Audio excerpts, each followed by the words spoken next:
Assalamualaikum warahmatullahi wabarakatuh. Kami dari kelompok 6 ingin memaparkan hasil diskusi kelompok kami mengenai abnormalitas dalam psikologi agama. Sebelumnya perkenalkan anggota kelompok kami. Yang pertama ada Anindya Rosi dengan NIM 19048.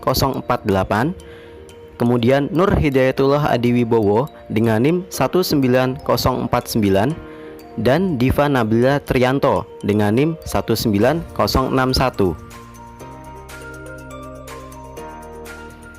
Sebelum membahas lebih jauh mengenai abnormalitas dalam psikologi agama, maka kita pahami dulu definisi dari abnormalitas itu sendiri. Secara umum, abnormalitas diartikan sebagai perilaku yang jarang ditemukan atau perilaku yang menyimpang dari rata-rata pola perilaku tertentu. Ada juga yang berpendapat jika abnormalitas itu merupakan perilaku yang melanggar norma sosial yang berlaku di budaya pada suatu tempat tertentu. Tidak mudah untuk menentukan suatu tingkah laku sebagai perilaku normal atau abnormal. Apabila normal itu merujuk pada standar perilaku atau budaya, maka abnormal itu berarti jauh dari atau menyimpang dari standar perilaku atau budaya yang berlaku di suatu tempat.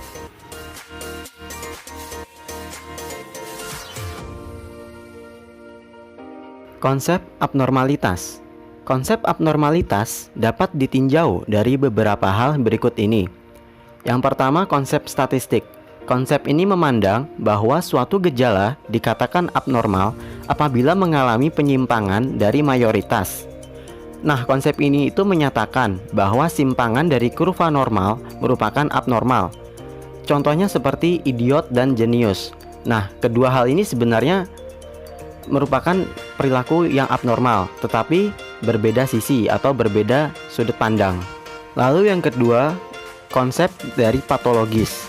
Nah, konsep ini memandang bahwa perilaku individu akan dinyatakan tidak normal apabila ditemukan simptom-simptom klinis tertentu, misalnya obsesi, halusinasi, fobia, dan lain-lain. Individu yang tidak menunjukkan simptom klinis dikatakan sebagai individu yang normal.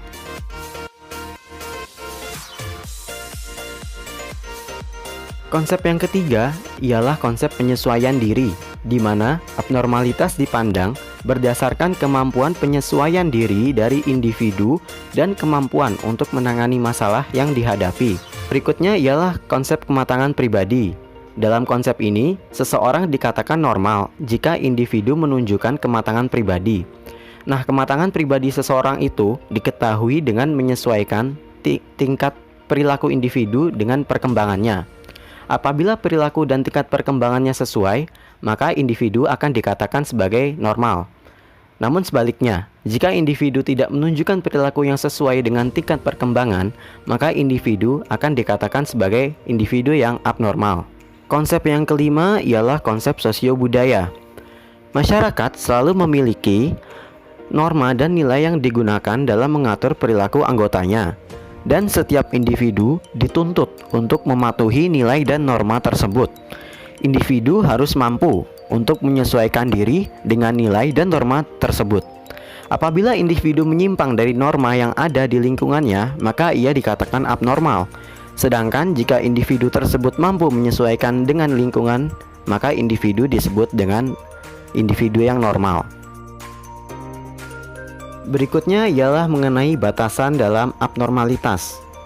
Dalam praktiknya, perilaku normal dan abnormal susah untuk dirumuskan apakah perilaku tersebut masuk dalam kategori normal ataupun perilaku abnormal. Hal ini dikarenakan sulit untuk menemukan model manusia yang ideal dan sempurna, serta terdapat banyak kasus di mana tidak ada batas-batas yang jelas antara perilaku normal dan abnormal. Pribadi yang normal itu pada umumnya memiliki mental yang sehat, sedangkan pribadi yang abnormal biasanya juga memiliki mental yang tidak sehat. Walaupun begitu, kita tidak boleh dengan mudah menilai perilaku seseorang dikatakan normal atau tidak, sebab pola kebiasaan dan sikap hidup yang dirasakan normal oleh suatu kelompok tertentu itu belum tentu dianggap normal juga oleh kelompok lain. atau bisa disebut perilaku tersebut dianggap abnormal oleh kelompok lain. Menggambarkan ciri-ciri tingkah laku yang normal atau sehat biasanya cukup sulit dibanding dengan tingkah laku yang tidak normal. Ini disebabkan karena tingkah laku yang normal seringkali kurang mendapat perhatian karena tingkah laku tersebut dianggap wajar. Sedangkan tingkah laku abnormal biasanya lebih mendapatkan perhatian karena biasanya perilaku tersebut tidak wajar atau aneh. Nah, dilihat dari setiap segi pandang tersebut, maka konsep normal dan abnormal ini adalah konsep yang bersifat relatif. Penyimpangan dari norma apapun yang diterima seseorang mungkin begitu kecil atau mungkin begitu mencolok sehingga kelihatan jelas sifat abnormalnya. Dalam ilmu psikologi sendiri, karakteristik-karakteristik mengenai abnormalitas hanya digunakan sebagai media pembuka untuk memahami perilaku. Pembahasan selanjutnya mengenai abnormalitas dalam psikologi agama.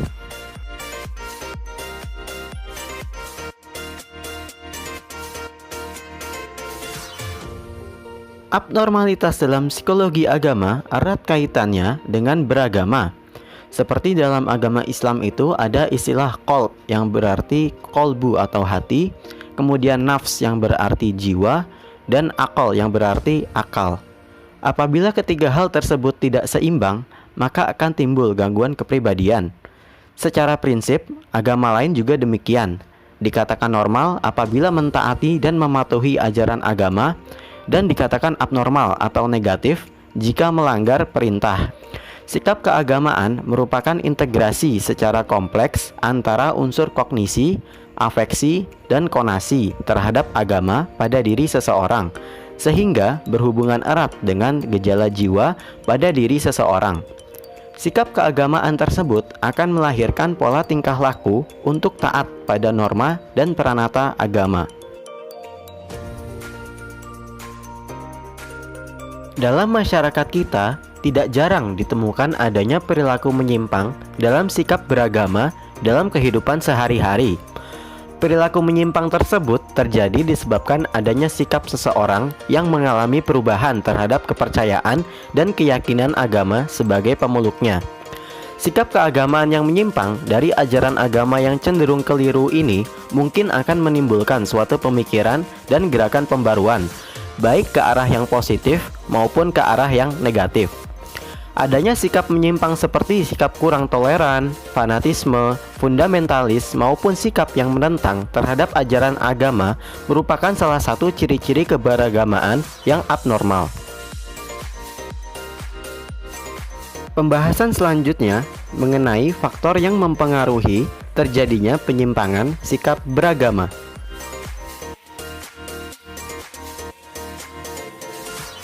Perubahan sikap keagamaan adalah awal dari proses terjadinya penyimpangan sikap keagamaan pada seseorang, kelompok, atau masyarakat. Perubahan sikap ini diperoleh dari hasil belajar atau pengaruh lingkungan. Nah, maka dari itu, pada dasarnya, sikap dapat diubah walaupun sulit. Perubahan sikap ini membutuhkan waktu serta tahapan-tahapan tertentu. Ada beberapa faktor penyebab perubahan sikap keagamaan. Yang pertama, karena adanya kemampuan seseorang dalam merekayasa objek sehingga menarik perhatian, memberi pengertian, dan akhirnya dapat diterima dan dijadikan sebagai sebuah sikap yang baru. Yang kedua, ialah karena terjadinya konversi agama, yaitu apabila seseorang menyadari apa yang dilakukannya sebelumnya itu adalah keliru, maka hal ini memungkinkan seseorang untuk bersikap menyimpang dari sikap keagamaan sebelumnya yang diyakini sebagai sesuatu yang keliru tadi. Yang ketiga ialah karena adanya pengaruh status sosial, di mana mereka yang merubah sikap keagamaan ke arah penyimpangan dari nilai dan norma sebelumnya itu dikarenakan mereka melihat kemungkinan perbaikan pada status sosialnya. Yang keempat, penyimpangan sikap keagamaan terjadi karena seseorang melihat suatu tindakan tertentu yang berpengaruh positif meskipun itu menyimpang. Maka dari itu, hal ini akan memungkinkan terjadinya integritas sosial untuk menampilkan sikap yang sama. Pembahasan yang terakhir ialah mengenai bentuk-bentuk abnormalitas dalam psikologi agama. Bentuk-bentuk abnormalitas dalam psikologi agama dapat dilihat dari pelaku radikalisme dan terorisme yang merupakan abnormalitas psikologis. Kedua hal itu merupakan gejala dan paham yang ada pada setiap agama. Hal itu dapat muncul disebabkan adanya doktrin dan penafsiran teks yang membawa pada interpretasi subjektif dari agama. Selain itu, adanya praktik aliran klinik, perdukunan, dan sihir juga dianggap sebagai abnormalitas psikologis karena kebanyakan pelakunya beragama, namun belum mencapai kematangan dalam beragama. Kecenderungan pelaku klinik biasanya memiliki waham kebesaran dan narsistik.